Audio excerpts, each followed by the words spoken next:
Hello friends समस्त मोर नमस्कार। जय जगन्नाथ। झाड़ू को माता लक्ष्मी का प्रतीक कहुए। ता सहित मनुष्य जीवन पर अत्यंत गुरुत्वपूर्ण अटे। यह केवल घर को परिष्कार करने व्यवहृत हुए पर यार अनेक महत्व रही। शास्त्र अनुजाई संध्या समय घर झाड़ू मारवा उचित नुहे, कारण यह द्वारा माता लक्ष्मी घर चली जाती एवं यह द्वारा दारिद्र्यता आसी थाए। पुणी परिवार कई सदस्य घर बाहर पर घरे तुरंत झाड़ू लगावा उचित नुहे, पर किसी समय पर झाड़ू लगावा उचित। आज आम आपण को झाड़ू सहित जड़ित किसी विशेष सूचना विषय में कहबू, जहाँ जदि आपण करती तेबे आपण सबुदिन आर्थिक समस्या मुक्ति पाइबे एवं आर्थिक लाभ हेब। प्रथम तो झाड़ू को केबे भी राति रे छात उपरे खोला आकाश तले रखिबा उचित नुहे। आपण चाहिए दिन में झाड़ू को धोई सुखाई पारिबे, मात्र रात्रि समय रे ताकू खोला आकाश तले आदौ रखंतु नाही, कारण नकारात्मक आगामी दिन झाड़ू दे घर को प्रवेश करिथाए।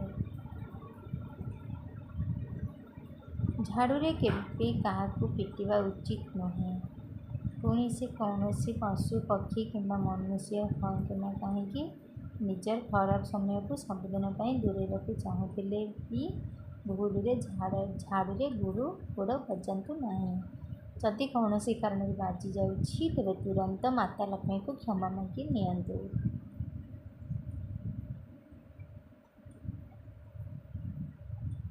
झाड़ूर गुप्तदान करने अत्यंत शुभ फल आनी थाए। एथिपाई अमावास्या, गुरुवार कि शुक्रवार दिन ब्रह्म मुहूर्त मंदिर को जाई सेठारे सफा सुतुरा करने पर गोटे किंबा 3टी झाड़ू छाड़ी आसतु।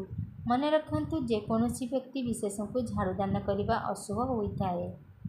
जदि आपण कौन नुआ घर को जाउछंती तेबे निश्चित भाव नुआ झाड़ू नहीं जातु, किंतु पुराना झाड़ू को फिंगंतु नहीं, बरं 2 दिन पर ताकू घर को आनी किछि दिन व्यवहार करी बाहर करी दियंतु। संध्या किंबा सूर्यास्त पर झाड़ू लगातु नहीं।